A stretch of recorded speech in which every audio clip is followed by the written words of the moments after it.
The latest Star Wars is about to drop, and who is excited? We are under 2 weeks away from the Acolyte. No? Nobody? No? Oh, okay, cool. That's exactly what I thought. But hey, it's got such groundbreaking ideas, like what it means to be on the light side or the dark side. Oh my god, you're gonna have a character wrestle with good and bad decisions? Oh my god, I'm so glad that we're finally taking the bold step forward and investigating that quandary in a galaxy far, far away. Oh, but you know what's unique about this scenario is that we have a non-binary black lady as our vehicle. Yay! The Acolyte lead, Amandla Stenberg. Yeah, she can't even spell Amanda right. Why are we thinking anything in this series is gonna make sense?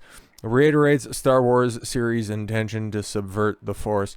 Says story will explore what it means to be on the light side or the dark side. Yay, fantastic, right? In further confirmation that Disney and Lucasfilm aim to continue the current media trend of portraying any and all villains as sympathetic and misunderstood, the Acolyte lead, Amandla Stenberg, has affirmed that the upcoming Star Wars series will center on exploring what it means to be on the light side or the dark side of the Force.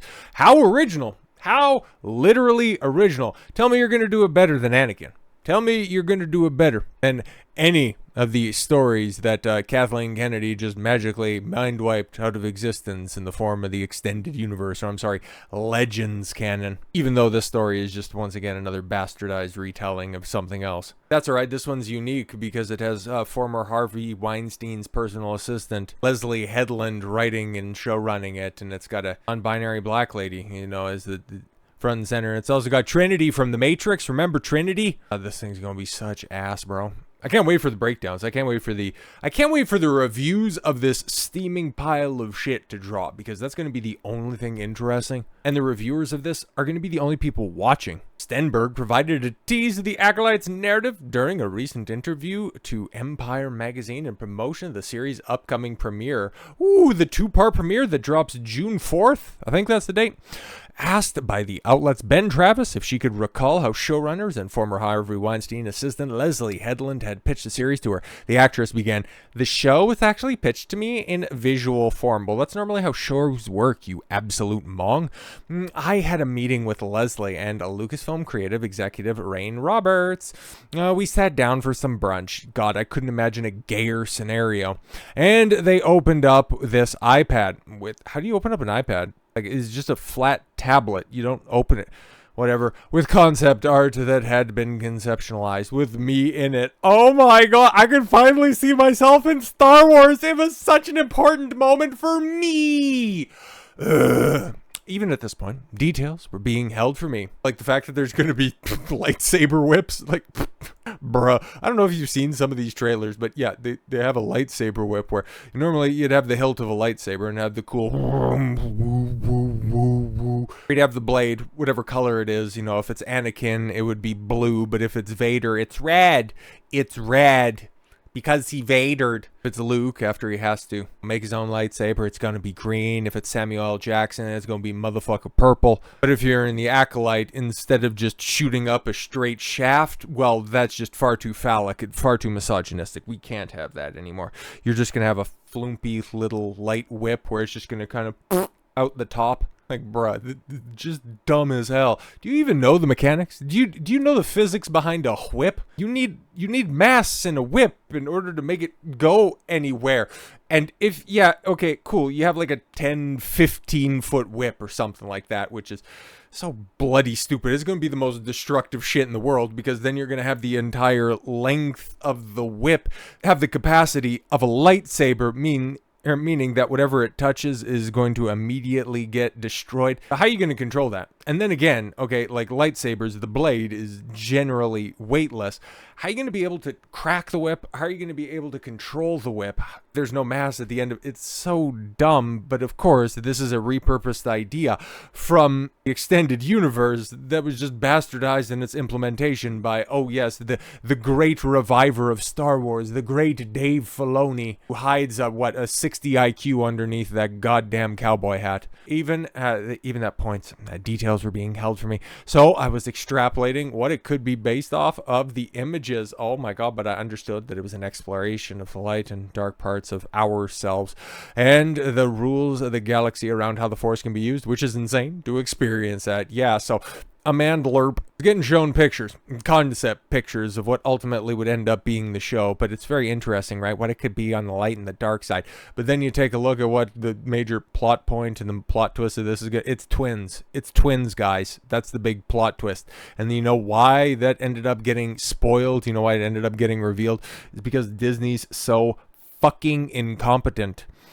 Walt Disney Company and Lucasfilms appeared to have spoiled the plot for the company's upcoming Star Wars series, The Acolyte. As reported, or as noted by Reddit user representative_Big26, shout out to the other Bigs through 25 as well. A closed caption from the recently released TV spot describes Amanda Stenberg's character as Osha, as she shouts, "I didn't do it. No, I did not." In regards to killing somebody or some shit like that, I don't know, man. Okay, so Osha, I didn't do it. No, I did not do it. However, Disney and Lucasfilms have been attempting to lead audiences to believe that Stenberg is playing a dark side character named May. Oof, sounds very Star Warsy, right? Like Boss Nash, Dexter Jetster, Qui-Gon Jinn, Obi-Wan Kenobi, May. Yay, sounds gay. Who is hunting down and killing Jedi. The Jedi believe that May is a former student of Master Jedi Soul. Oh, he's like the sun and May's like the dark part. It's so good. We love metaphors. Given this information, Soul set out to track down and confront his former student, who is now, she's an acolyte. The new TV spot, which originally identified Stenberg's character as Osha, Jesus, appears to indicate that May is impersonating Osha. It's actually Osha. That was Soul's former student and not May. Oh my god, but okay, cool. So if the assassin that's out there, who ended up being a character whose, I don't know, town ended up, who got butchered or burnt to the ground after the Jedi said that we'll make sure and we'll do a good job at protecting your base 1000%. But something ended up going sideways and there were twins, obviously. And there's a big plot twist that one ended up getting taken by Jedi Master Soul and trained in the way of stupidity, and the other one was just left to die or something like that. So how did you become so skilled if, according to the prequels, the Sith hadn't been around for a millennia? But then again, we're also thinking that Disney Star Wars gives a shit about canon. This appears to confirm the major rumor regarding the show that Stenberg is playing twins, one a light side character and the other a dark side character. See what it means? Oh, we're just going to explore what it means to be on the light and the dark side. No, that's you, stupid, as an actor. You get to play both roles. I can't imagine, oh my god, we're just going to see this untapped potential of Amandla Stenberg on screen. It's so great. The rumor came from Scooper Daniel RPK, who was shared on X by Portal Galactico back in December. The rumor claimed that Stenberg plays twin sister of Sith origin, but one of them falls into the hands of the Jedi while the other stays with the Sith. One good sister and the other is bad. Amandla Stenberg plays both of them and they are both Force sensitive. Well, yeah, of course, if they're twins, that would only make sense. Comicbookmovie.com would provide further details about the rumor, claiming that one of the twins will be trained as a Jedi in the show, primarily follows the other sister who is trained to become a Sith assassin and is tasked with killing Carrie-Anne Moss's Trinity, Jedi Master character. The Sith assassin will also attempt to kill Moss's character without using a lightsaber, which is going to be really interesting, huh? But instead uses martial arts and her hand-to-hand skills. Yeah, using hand-to-hand skills with somebody who has a fucking light sword is always going to end up working out well for you. As for Jacinto's character, Richmond alleges that he will play both versions of his own character. One good personality, one bad. Oh my god. Rumor came in the wake of Bespin Bulletin. Star Wars show was undergoing reshoots in the UK at a number of locations, including Rickmansworth's Forest. Those reshoots, Stenberg was allegedly playing a Sith character in a duel with a Jedi character. Oh, fantastic! But there you go, guys.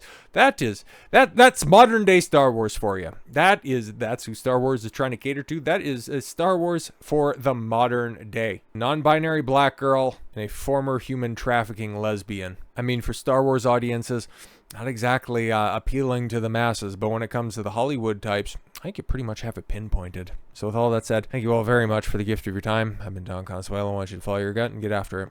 Take care, everyone.